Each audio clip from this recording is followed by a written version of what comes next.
Hello again and welcome back to another one. And today we have a couple of topics to cover and we'll dive right in, starting with a poll after news hit the web that GTA 6 was delayed to 2026, and we conducted a fun poll dedicated to which will release first, MMLP3 or GTA 6, and it turns out 72% of fans believe that at this rate we will get MMLP3 before GTA 6. And moving on to the main topics today, it is another new milestone for Eminem in the United Kingdom, and this time Eminem's Not Afraid was certified 3 times platinum in the United Kingdom a few hours ago. And moving on to the next point, we got Snoop and Dr. Dre getting called out at the moment on social media after a snippet hit the web of Warren G complaining about the radio silence from Snoop and Dr. Dre. Check it out, it sparked split reactions on social media. It goes, "Nobody would answer their phone." Warren G expresses frustration over Snoop Dogg and Dr. Dre not picking up the phone when they performed at the Super Bowl, saying he just wanted to take his son backstage. Also, Warren G reveals he wants Snoop Dogg and Dr. Dre to give him a call so they all can hang out, making it clear he doesn't want any money from anybody. He just wants to be around. Check out the snippet from Ugly Money podcast. You know, even though right now, like, Snoop and Dre get out and they doing things, and it's no diss to neither one of them or anything like that, but it's like, y'all could call Warren to come do a cameo or come hang out or something. I don't want no money or nothing from nobody. Just call me to be around. Did you get a ticket to the Super Bowl? Hell no. Well, I got one, but it was through Snoop. Okay. But I was trying to get downstairs to get down in the back because I had my son with me, and he was home from the NFL. So I was like, I want to take my son down there so he could see Dre and see Snoop and everybody, because he hadn't seen him since he was in the NFL. So couldn't even get backstage. Nobody. I called everybody I knew. Nobody would answer their phones. I couldn't get backstage. None of that. I didn't give a about performing. I just wanted to take my son down there to see all my folks and see everybody, and to show him what his daddy was a part of putting together and building. Yeah, you know, just to be around it, you know, because you can hear stories from Pop, but to actually see it, like, oh, my pop did this. Yeah. I mean, that would be, you know, a proud moment for any father. Yeah.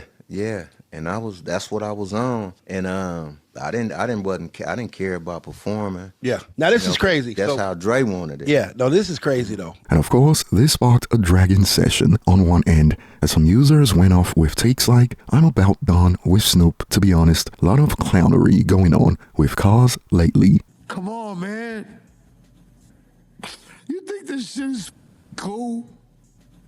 And of course, the whole West Coast was also getting dragged by some users that I presume to be Drake fans, as a user expanded with, "Where's that West Coast unity, especially for a legend?" And on this note, we even got some short essays about how this is a horrible look for Snoop and Dre, as a user expanded with, "Wow, imagine you introduce your childhood friend to your half-brother. They go on to make music together, selling millions of records, some of which you co-produce and or are in the studio to witness. Then years later, they perform at the Super Bowl, don't invite you, and don't answer your call when you try and hang. Yikes." At least Warren G took a respectful approach, unlike The Game, who began to throw tantrums like a toddler, going at Dre, 50 Cent, and Eminem because he wasn't invited. But to be honest, we don't actually know what led to the radio silence between the parties involved in this. And these users kept going. That is heartbreaking. Warren G deserves better. He laid the groundwork for Snoop and Dre, from The Chronic to Regulate. And of course, this was debated by users on social media.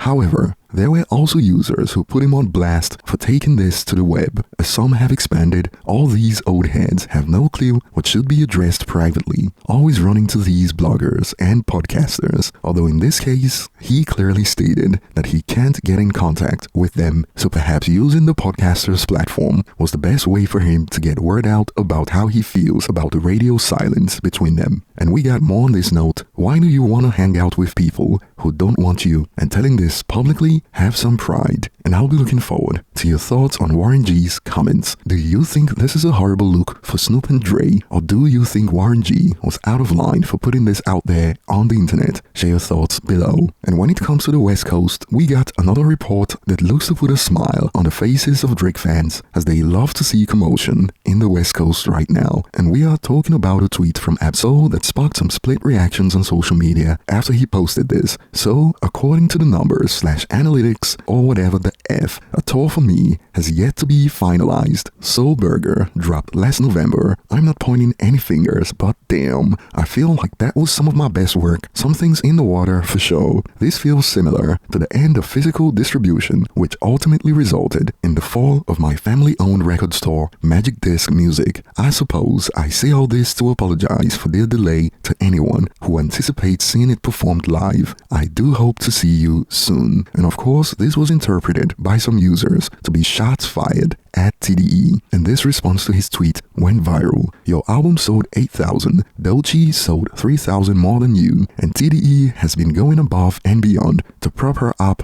and use funds to help bolster her career while you cry like a clown on Twitter. You did all that knob writing last summer only to still be treated as an afterthought by TDE. And of course, this was cleared up under Ab-Soul is signed to TDE independently. Doechii is signed to them in partnership with Capitol Records, who does her marketing. And I found this reaction to be ironic, as the user expanded with, just say you don't know ish about hip-hop culture. If you think Ab-Soul, one of the coldest pens in the game, gives a F about sales, or your goofy bum opinion. And this has gotta be one of the most prevalent false narratives in hip-hop music, that these artists don't care about sales. And I'll break it down like this user is 5 years old. More sales equals more money, and money is used to pay bills. These are adults with family, and they've got mouths to feed. And you know damn well that Ab-Soul going on tour is not gonna be free of charge for the fans because he doesn't care about sales. That's a false narrative. And to this, a user expanded with, y'all gotta grow up. That dude got bills to pay. Yes, he does not give a F about sales. That man is in the music business. Of course, he cares about his integrity, so he's not about to do some pop-ish or sellout to make some extra bucks, but make no mistake, he does care to get paid for the music he puts out. These rappers are people after all, and people care about money. And some users have quoted Ab-Soul with, biggest lie I ever told is that it ain't about the money. And we got Ebro's reaction to Ab-Soul's tweet that sparked even some more split reactions. But first, check out a snippet. Upset, but not specifically with anyone. What an intro to That's a nice way to Well, no, that's he was upset, and everybody was like, well, who you mad at? And he was like, no, I'm not mad at them, and I'm not mad at them either. It's because in the tweet, he was trying to figure out who to be mad at? Exactly. Not even who to be mad at, but what the problem is, basically. But you He could probably say it should like have that. thought about it before he tweeted it. Yeah, nobody does that, Lo. Get the fuck No, out I'm of just here saying with because that it seems like a bullshit, lot right? of, like, it's a lot of... Ain't nobody thinking before we tweet? My fault. I was trying to bail him out. But, Yeah, I feel like he tried to leave the tweet as open-ended as possible. He specifically said, I'm not pointing any fingers. I'm just... So it's basically pointing to touring and his, dissatisfaction with the fact that he never toured for the Soul Burger album, which came out last year. Right? Is it last year? Yeah, last year. Which I would reply to my brother Ab-Soul, who's your manager, who's your agent? I think that's just a button you got to press to say, I want to go outside. And then they see if venues want to take your show and you sell these tickets, right? Or you mad at the fans for not demanding it. I don't know if that's how touring works. No, I'm just saying, like, is there an interest? Like, is there a genuine interest from the fans? Listen, in my experience in both booking concerts and knowing agents, generally speaking, you have an agent, that then goes out and see if there's demand for you in the marketplace. That's what I was saying. At which venues or whomever would then say, hey, we'll book him at these shows, him, her at these shows, and they put the tickets on sale. We've all seen this. Yeah. And then if the tickets don't sell, guess what happens? Shows get canceled, and everybody moves on. Like, we've seen this 100 times. Right. Some artists lie, and they'll be like, oh, I was dehydrated, and I can't go out, or whatever, or I'm going through something, we move on. Right. Dehydrated. I'm going to use that. So-and-so was dehydrated. You be like, bro. So is he mad at his manager, the booking agent? But he said maybe we don't know, bro. I'm just trying to figure it out. He doesn't know either. Yo, Ab, who you mad at, man? Just let us know. We'll turn up. You give us a name. Let's go. Give us a name. We got your back. Just tell us who. A week in Tokyo and Get nothing Top changed. on the phone. Nothing changed. Thought you would come back. Yo, Punch, man, what's up? What's going on with this? Punch, what's going on with this? Who we mad at, Punch?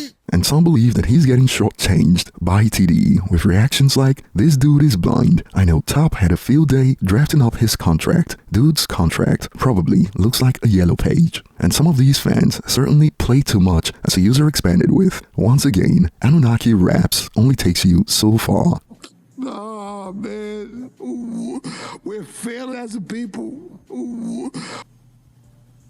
Now, this was wrong, but funny, not gonna lie. And like I pointed out earlier, many Drake fans are loving this, quote, West Coast commotion, as another user expanded with. This is like the 11th time a TDE artist has come out and complained about how business is done, but they'll tell you OVO is a sweatshop, laughing emoji. And we got more where this came from, as after the battle, Kendrick has now been taken to be this figure who's responsible for the success of every West Coast rapper, as another user expanded with. This is nothing to be ashamed of. This is massively embarrassing, Nadeska, because when it is Drake, you will say what exactly is on your mind. Absol was doing all that smack talk, knob riding Kendrick, and Kendrick couldn't even tweet his album, LOL. But if I recall, Kendrick did repost his album. And moving on to the next point, we got the latest monthly report for the most streamed rappers on this platform, and right now Kendrick Lamar's streak at the top comes to an end as Eminem returned to #1. Check it out. Eminem was the most streamed rap/hip-hop artist on YouTube in April with 390 million streams on the platform, and as you can see, the top 15 cities for the rapper include London, New York, Bangkok, among others, and Eminem's team is catching some strays due to his no touring policy, as a user expanded with, and he will perform in none of these cities. And as it stands, this is the official top 20 for the most streamed rappers for the month of April, and as you can see, Kendrick Lamar came in at #2, and 50 Cent remains in the top 10 at #7. Park is still holding on at #15 with 127 million streams. And for some context, that is more streams than J. Cole, who had 76.4 million streams, more streams than Jay-Z, who had 57.7 million streams, more streams than Snoop Dogg, who had 87.3 million streams in the same time frame. Talk about being evergreen on streaming platforms decades after he passed. And these stats come in handy and symbolize Tupac's longevity that obviously transcends generations. So as it stands, for January 2025, Eminem was #1 and Kendrick came in at #2. But thanks to the Super Bowl, Kendrick Lamar took the top spot in February and March. And just so you know, in 2024, Eminem completed the streak of 12 in 12 as he was the #1 rapper on the platform in every single month. And back to the report, even 50 Cent is getting props for having this longevity as a user expanded with. 50 Cent being in the top 10 despite not dropping an album since 2014 is why he's the GOAT. And I'll be looking forward to your thoughts in the comment section. Thanks for watching, like and subscribe for more, and you could join the channel to support the content. See you on the next one.